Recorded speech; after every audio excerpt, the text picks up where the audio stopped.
What's poppin', y'all? Welcome back to I Do It Myself. I'm Wayno. How are y'all feeling? If this is your first time here, I hope that after this video you stay. Before we get started though, you know what I'm saying? Hit them subs, hit them likes, run up that hype. It is only 2 weeks left in a year. Not 2 weeks. This is the third, right? Yeah, we got 3 weeks. I'm bugging. We got 2.5 weeks left in the year. I hope that y'all ended off strong. With that being said, let's go. Today we talking about this Hot 97 situation. The more and more things progress from the canceling of the Ebro in the morning show, it's painting a picture, and it's painting a picture about a person specifically, and that's Funk Flex. Now, the thing about Funk Flex, it's a lot of people that feel a lot of ways about him. You know what I mean? Some people feel like he should have been out that seat years ago. Some people feel like he sabotaged them, specifically DJ Enuff. Tantrum, possibly, and you know that he could be the reason why you're out. Maybe. Can you speak to that? Maybe. I think so. Maybe. I can't prove it. Okay. But in my heart, that's what I feel happened. Have you had a conversation with him? Have you seen him? No. Has he texted you saying anything? No. No communication at all. No. Do you feel slighted a little bit? I know you probably Yeah, I might. do. Yeah. Because I don't deserve that from him. Yeah. Especially, him being the creator of this radio station. He gave a lot of us, the opportunity to do what we got to do, especially in hip hop and New York hip. Yeah. Radio. So it wasn't supposed to come from him. Anybody else, maybe, but not from him. Yeah. He's supposed to be my peer, my boy. We built this building and this legacy together. Were you guys cool? Yeah, of course we were cool. So there's no rift. It wasn't supposed to be no rift. Right. So I don't understand where it came from. That's the unclarity that I don't understand. My ratings were good, and they felt good. And we haven't had a PD in the building over a year, and our ratings were on fire. So how do you get rid of somebody when we're on top of our game, especially like against our competition? That's right. Makes no sense. So I gotta ask you, were you truly blindsided, or sometimes when people get fired, there are some sort of hints, there are some sort of feelings? I didn't know it. Okay. But my wife did. She knew something was going on. Oh my God, woman's intuition. How many other celebrities have reached out today showing you love? I personally believe that the way DJ Enuff was done for all the heavy lifting that he did in that building, in Hot 97, building them as a brand over the years and years and years, is just foul. You know what I mean? They didn't foul. Now, he said that he thought that Flex could have been behind it. Flex responded. You know what I mean? He told a couple of things about his relationship with DJ Enuff. You know what I mean? How long they've been doing this shit. And in some instances, things tie together, but in a lot, it's kind of all over the place. You feel me? I want to say that the way that Funk Flex is looking, and we're going to talk about it, but the way that he's looking in this situation concerning not only DJ Enuff, but Ebro, is a little weird. And when things get weird, you feel me, you need to get yourself some money. And if you don't have no ways of getting or making some extra money, I got to wait for you right now. If you out here playing games and you're not getting no money, let me tell you how you could get some quick money just by playing games. Freecash.com. And this is 100% legit. Make sure that you hit this QR code on my screen. You could go on freecash.com and be making anywhere between $10 to $20 a day. Don't think that immediately when you sign up, you're going to be getting crazy bread. That's not how it works. You feel me? You got to be consistent and you got to keep playing. There's people that's won up to like 500, but on top of them winning 500, you don't have to put up no money yourself. You can stick to the free levels and keep leveling up and just keep cashing out. Signing up is like signing up for anything else. All you got to do is use your email, make a password, you feel me? And then you off to the races. You could get you a couple dollars. When it's time to cash out, you got options. You can either use PayPal or you can use a gift card. Freecash.com. Now, DJ Enuff, you know what I'm saying? He's been putting in work for years. Flex been putting in work for years. People think that Flex should have been out that seat. You know what I mean? That's indisputable. A lot of people feel that way. But Hot 97 as a whole, it seems like it's unraveling, right? But the thing about this sad situation with Flex is now, they put it up that Flex is now hosting the morning show. This shit threw me for a loop. Reason being is because I don't know if I've ever heard Flex early in the morning, and I don't know what he's supposed to do in the morning. Now, Funkmaster Flex, he responded to this, right? And what he said, he left a comment that says, "So we are clear. I'm only covering tomorrow only, one day." He adds, "Ebro, Rosenberg, and Laura Styles, you guys have been so amazing in the hardest city in the world. Ebro, you was my boss for years. Your passion for music and dedication to radio game is unmatched. I love you, and I'm going to miss you. We need to war. He says, we've been to war together when no one would stand with us. I plan discussing that tomorrow. Now, Hot 97, let me tell y'all something. While it is a lot of historic and great and rich culture and history, that shit been messy for a minute. Do y'all forget, you know what I mean? Rest in peace to Mr. C. But do y'all remember when Mr. C got caught up in his scandal? Ebro interviewed him on air, and then Mr. C denied whatever he had going on, and then the next week he got caught up again. I mean, people say that people clout chase and they do shit for the content and all of that, but back then, that shit was absolutely for the content. Now, I want to stay on a space of Funkmaster Flex, because even Ebro speaks about Flex, and this is months ago. You feel me? This is months ago. But he also talks about some shit concerning Flex's character. When they get to cutting off fingers and toes up here, it's going to happen, bro. Congratulations. You played yourself. It's going to happen. And I'm going to remind y'all, I've been telling y'all this, don't play with these people, man.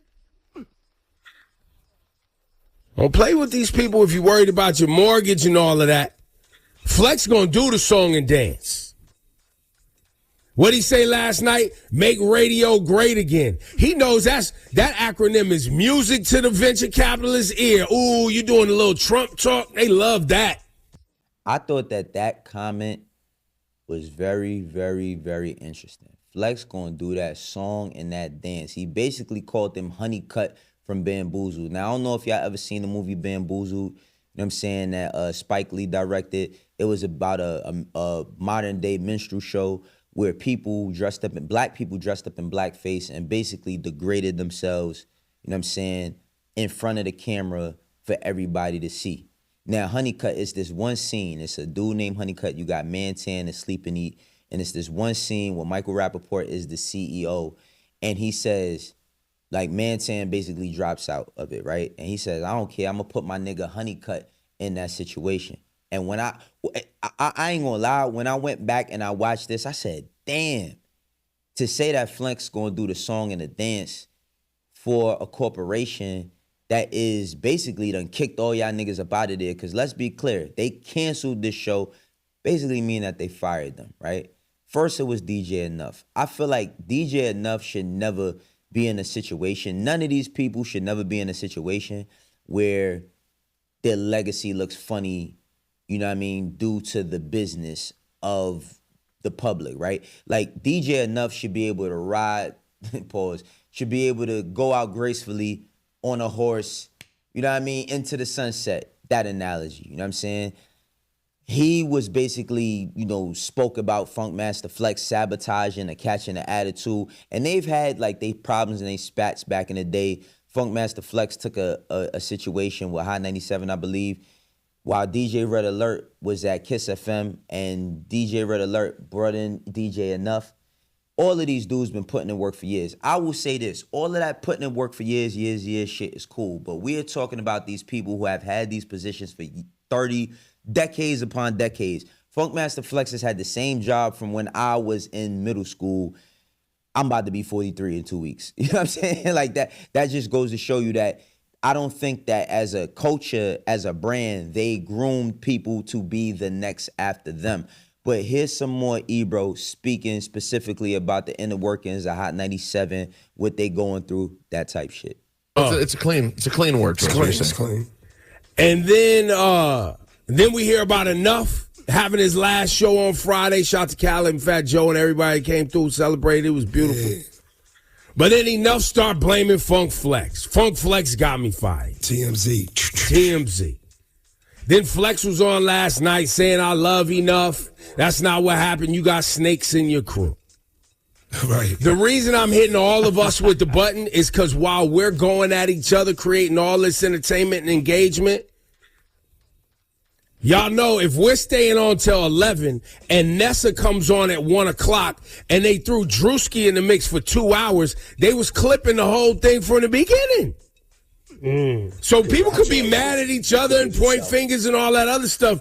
What it looks like to me is they cut 2 salaries and whittled it down to 1. I'm surprised people didn't see. Flex has openly acknowledged his sucker style for years.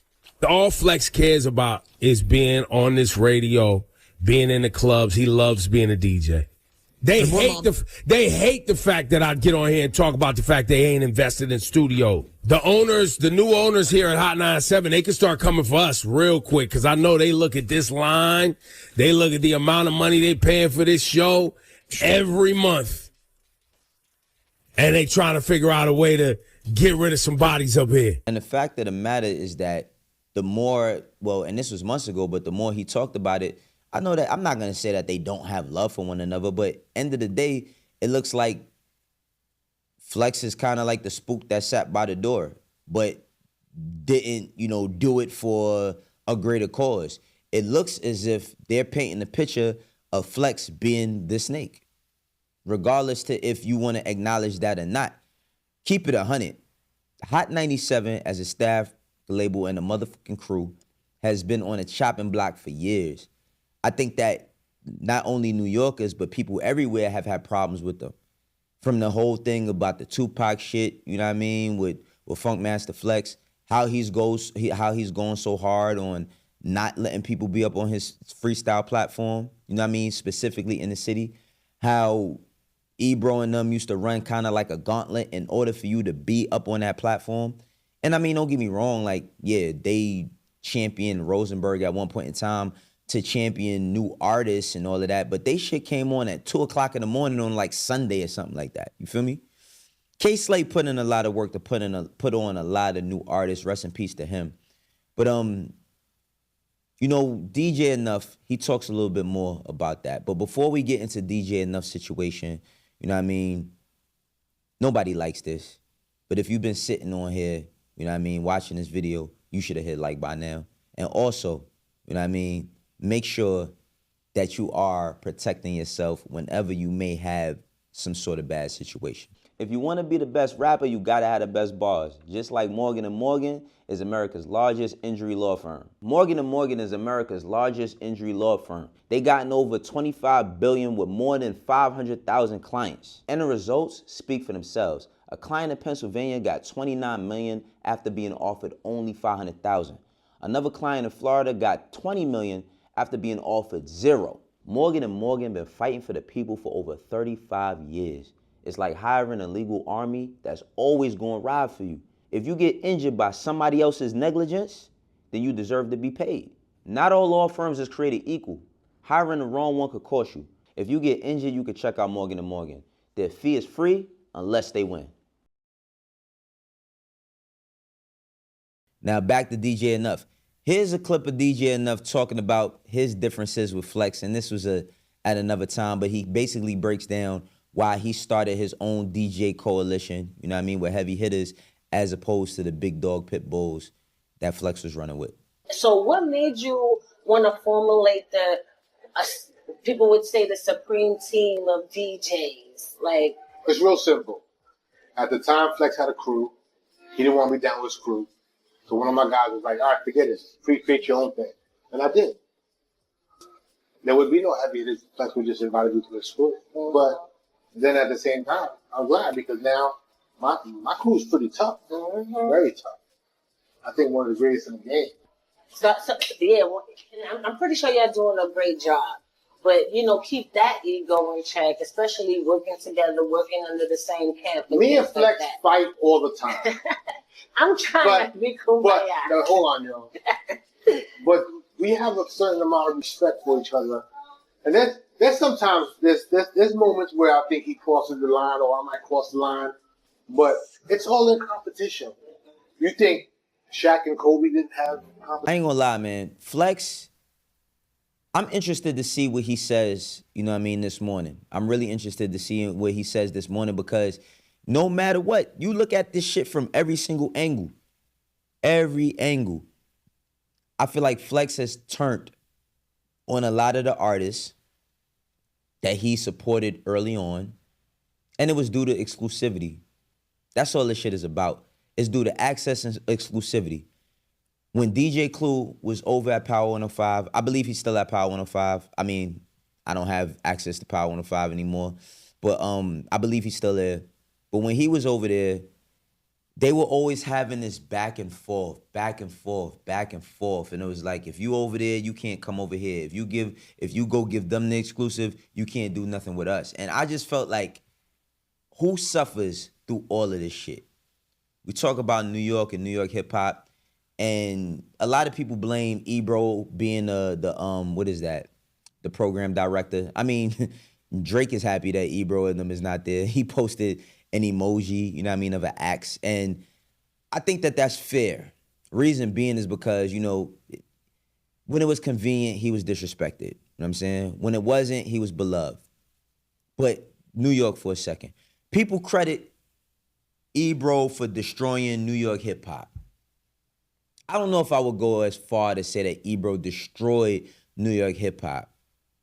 I feel like New York hip hop, well, just radio, has always played people who had hit records music. I remember being a kid and being in the car with my moms and a billion times hearing Check Yourself by Ice Cube, you know what I mean? Or Snoop Dogg songs. And this was in the supposed golden era of hip hop, right? They played shit that was hot. And I think that all radio should always play shit that's hot, no matter the region. But these people, you know what I'm saying, from the Ebros to the Funk Flexes, have been tasked with this impossible mountain to climb. Now, through that, I feel like that mountain was also, how could I say? The mountain was kind of like curated, you know what I mean? Like, I felt like they pick and chose what they wanted to do and decided to not acknowledge certain shit that was going on in the city. They probably beg to differ. They probably think that, and I remember Ebro having that whole clip talking about Pro Era, and y'all niggas was not playing Pro Era in primetime slots. Now keep in mind that their music didn't necessarily go into the programming of what was hot at the time. But Pro Era was so hot in the streets, and when I say the streets I don't mean street niggas. I mean like collectively of people. Pro Era was doing shows in New York City that was sold out wall to wall. You had no choice but to acknowledge it. At one point in time, Troy Ave, same way. I managed Dave East. We had gotten so hot that you had no choice but to acknowledge what we were doing. But when we was coming up to them pitch meetings and we was trying to get up there, we wasn't getting those opportunities. Now, opportunities are earned, they're not given. But when you see people working and you see people putting in that pain, you gotta do something. Now, Hot 97 had the Who's Next platform. And the Who's Next platform I felt was good. Ironically, same shit I said about Troy Ave. You know, rest in peace to Banger. They ran down on McConan, punched McConan in the head. That changed a lot of shit. I can't remember if Fat Tro was on one of them when that situation at SOBs happened. They had a situation with SOBs. If you've been to SOBs, you know that Hot 97 is around the corner, so they worked out some sort of deal where they did their showcases at that space specifically. But as they did these things, you kept seeing how there was brand sponsored shows and only certain people was allowed to be on these shows. I could speak about this because I actually hosted shows at SOBs back in the blog era. I just feel like ultimately, Ebro is gone, Enuff is gone, Funkmaster Flex is moved to the morning show for what reason exactly. He says that he's just doing a one-off. He's going to speak about everything, but I think that Hot 97, bit by bit, is being stripped down till it's just going to be some sort of talk radio or some sort of rendition of sports radio or something that they will shift to. Because end of the day, you got to put up numbers and you got to perform. Now, another thing that I seen that wasn't really talked about in my last video was the arrogance that was displayed by Ebro when it came to the YouTube, specifically academics, when Ebro was having his situation with academics. Y'all know academics was going in on Rosenberg all the time. And Rosenberg even said he wanted to fight him and he wanted to do a celebrity fighting match and all this other shit. But keep in mind, right? Keep in mind that Academics was a person that reached out to them when he was on the cusp or on the come up. I wouldn't say the cusp, on the come up of being a media personality because he had dreams of working in that space. He was denied. Maybe they didn't feel he put in enough work, or they didn't feel like what he was doing was tangible. They talked about the YouTube shit. Man, YouTube, you on YouTube, nigga, you don't own that. When they shut this over, you don't own that. And Ebro's slight defense, he also mentioned about they didn't own Hot 97, but they also spoke from a place that Hot 97 was like theirs, and they controlled it, and they made the cool, and they dictated the cool, and all of that other shit. And I just feel like this. One thing I done learned, whether it was me working at a record label, whether it was me working at a corporate company, whether it was me doing whatever I had to do to make money. If you have no leverage, you have no control, right? I'm gonna say it again. If you have no leverage, you have no control, no Umar. If you want to do something and you want to do something special, you have to build it brick by brick. And I feel like everybody understands that, but everybody at Hot 97 had fallen into some sort of level of comfort. You know what I mean? I don't think it was a point in time where Ebro in the morning or Ebro being on Hot 97 or Rosenberg could never be in question if they was going to be there.